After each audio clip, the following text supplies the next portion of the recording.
और इस प्रजाति का फेवरेट कलर है ऑरेंज। यानी अगर कोई ऑरेंज कपड़ा पहनकर आए और इनकी बेइज्जती करे, इनको गालियां दे, इनको कुत्तों की तरह ट्रीट करे या फिर इनको सरे आम इनका सब कुछ ले ले, तब भी उनको कोई परेशानी नहीं होती। बट अगर कोई भूल से भी हरा कपड़ा पहनकर आ जाए तो बस फिर यार क्या ही बोलूं अब। अस्सलाम वालेकुम दोस्तों, और क्या हाल चाल है मेरे प्यारे भाइयों और उनकी बहनों। मैं हूं आपका दोस्त, आपका होस्ट और आपका चहीता यूट्यूबर। क्या है मेरा नाम? ओह, ये साला सही टाइम पे मैं नाम भूल जाता हूँ। तो यारो, जैसा कि तुम्हारे भाई ने तुमसे प्रॉमिस किया था कि एक स्पेशल वीडियो लेकर आऊंगा, तो लो फिर आ गया तुम्हारा भाई। सो अब बर्दाश्त करो और ध्यान रहे आखिरी तक एक भी पॉइंट मिस नहीं होना चाहिए, इसलिए फुर्सत से देखो, ठीक है। तो दोस्तों, आज का हमारा टॉपिक थोड़ा सा अजीब है, थोड़ा सा क्या पूरा के पूरा अजीब है। आज हम एक ऐसी प्रजाति के बारे में डिस्कस करने वाले हैं जो हमारी धरती की है ही नहीं। भगवान जाने ये किस गोला से आई है, क्योंकि इनको इंसान कहने को भी 2 बार अपना सेंस ऑफ ह्यूमर चेक करना पड़ता है, क्योंकि ये प्रजाति ह्यूमर और लॉजिक्स को कब का त्याग दे चुकी है। और इस खूबसूरत क्यूट नॉटी प्रजाति का नाम है अंधभक्त। तो आओ यारो, कत्ले उशाक में अब देर है क्या, बिस्मिल्लाह। सबसे पहले हम समझते हैं कि ये प्रजाति होती क्या है। एक्चुअली ये ऐसे लोग होते हैं जिनके दिमाग और अक्ल का शुद्धिकरण किया जाता है। अब अगर किसी को शुद्धिकरण का मतलब नहीं पता है तो वो उन लोगों से पूछ सकते हैं जिन्होंने आश्रम सीरीज देख रखी है, और उसके बाद मुझे ब्लेम मत करना, ठीक है। और ये प्रजाति हर तरह के लोगों में पाई जाती है।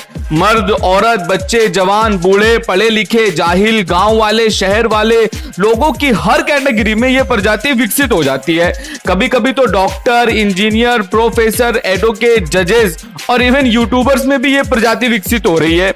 इस प्रजाति की खास बात ये होती है कि इनको धर्म से कोई लेना देना नहीं होता, बस ये अपनी भक्ति को ही अपना धर्म मानते हैं। अब आप ये सोचोगे कि इसका दिमाग हट गया है, भगवान की भक्ति करने को भी गलत बोल रहा है। ना जी ना, ये भगवान की भक्ति नहीं करती, बल्कि ये प्रजाति अपने परम पूज्य पिताजी की भक्ति करती है। और कम ऑन यार, अब तुम लोग इतने भी शरीफ नहीं हो कि इनके पिताजी का भी नाम बताना पड़े, ठीक है।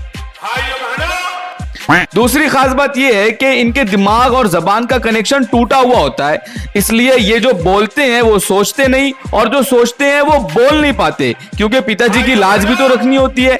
और यही लाज रखने के चक्कर में ये प्रजाति सब कुछ छोड़ छाड़ कर जिल्लत का बनवास इख्तियार कर लेती है। इस प्रजाति को बनाने के लिए ज्यादा कुछ नहीं करना पड़ता, बस इनके मुंह में एक मीठा लॉलीपॉप और आंखों पर एक काला चश्मा देना पड़ता है। अब ये इनके पिताजी पर डिपेंड करता है कि लॉलीपॉप धर्म का देना है या अच्छे दिन का या किसी स्पेशल राष्ट्र बनाने का देना है। बस एक बार इनके मुंह में लॉलीपॉप और आंखों पर काला चश्मा लग गया तो ये बन जाते हैं ओबीडियंट, यानी फर्मा बरदार। और भाई साहब, इस प्रजाति में ओबीडियंसी यानी फर्मा बरदारी ऐसी होती है कि पूछो मत। अगर पिताजी ने बोल दिया कि दिन को रात बोलना है तो भरी दोपहर और कड़क धूप में खड़े होकर जलते सूरज के नीचे पसीने में नहा नहा कर पिघल जाएंगे, मगर बोलेंगे वाह what a beautiful night this is. कि भक्ति और पागलपन में अधिक अंतर नहीं होता। सांसारिक दृष्टि से देखो तो भक्त पागल ही जैसा दिखाई देता है, और इनकी जिंदगी का एक ही मकसद होता है, यानी पिताजी की गलतियों को सही बताना और पिताजी के गोबर को हलवा साबित करने की कोशिश करना, और इसके लिए अपना पूरा जोर लगा देना। और तो और इनमें जो ऊंचे लेवल पर पहुंच जाते हैं वो लोग अपनी बात को साबित करने के लिए पिताजी के गोबर को खाना भी शुरू कर देते हैं।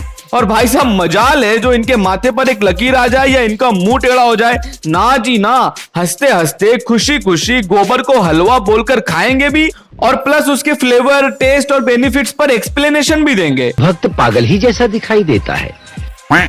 तो चलो इस प्रजाति की कुछ पहचान मैं आपको बताता हूं, ताकि आप अगर कहीं इनको देखें तो आसानी से पहचान लें और वहां से जल तू जलाल तू आई बला को टाल तू बोलकर निकल जाएं।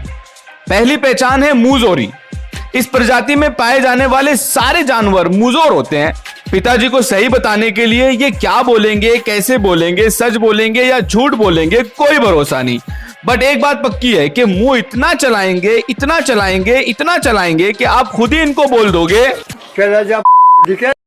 दूसरी पहचान है व्हाट अबाउटिज्म, यानी अगर कोई इनके पिताजी की गलती पॉइंट आउट करे तो उसको जस्टिफाई करने के लिए खुद क्लेरिफिकेशन नहीं देंगे बल्कि दूसरों की गलतियां बतानी शुरू कर देंगे।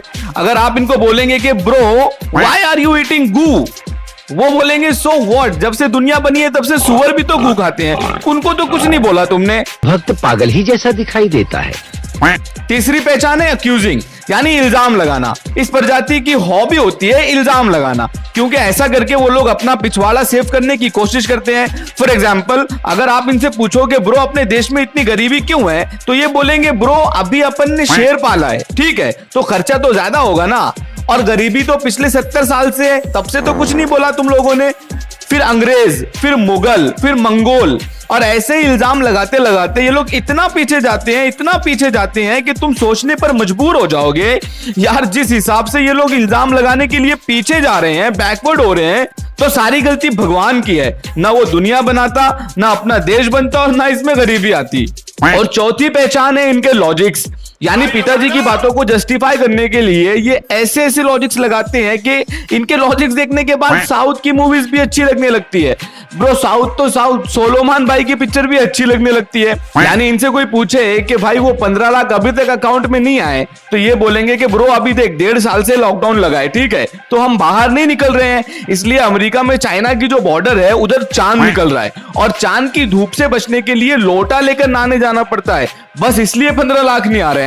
नहीं समझे ना, बस ऐसे ही इनके लॉजिक्स भी घंटा किसी की समझ में नहीं आते, और ये इतने कॉन्फिडेंस से बोलते हैं कि आपको अपनी बुद्धि पर शक होने लगता है कि कहीं साला मुझ में कोई कमी तो नहीं रह गई है। भक्त पागल ही जैसा दिखाई देता है। और इनकी पांचवी पहचान है विक्टिम कार्ड, मतलब भाई साहब ये लोग खुद को इतना बड़ा विक्टिम बताते हैं कि आपका जी करेगा साला खुद को सजाए मौत सुना दो। इनकी ट्रिक एकदम सिंपल होती है, पहले ये लोग किसी भी कम्युनल टॉपिक पर कुछ स्टेटमेंट देंगे, और फिर जब आप उनको गलत साबित करोगे तो ये लोग चिल्लाना शुरू कर देंगे, देखो इस एंटी नेशनलिस्ट को जात पात निकाल रहा है, धर्म पे बात कर रहा है, यानी आपको भी पैराग्लाइडिंग का मजा आ जाएगा। और ये लोग आपके इमोशंस के साथ खेलने में बहुत एक्सपर्ट होते हैं। सबसे पहले तो धर्म को खतरे में डाल देंगे, उससे काम बन गया तो ठीक, वरना देशभक्ति के नाम पर आपको ट्रिगर करेंगे और सारे असली मुद्दों से आपका ध्यान बटा देंगे। लाइक अगर आप इनसे पूछो ब्रो अपने देश में जॉब्स क्यों नहीं है, तो ये बोलेंगे सियाचिन में हमारे जवान लड़ रहे हैं। अपनी जीडीपी इतनी क्यों गिर रही है, सियाचिन में हमारे जवान लड़ रहे हैं। ब्रो अपने देश में मेडिकल फैसिलिटीज इतनी कम क्यों है, सियाचिन में हमारे जवान लड़ रहे हैं। ब्रो मेलोडी इतना चॉकलेटी क्यों है, सियाचिन में हमारे जवान लड़ रहे हैं।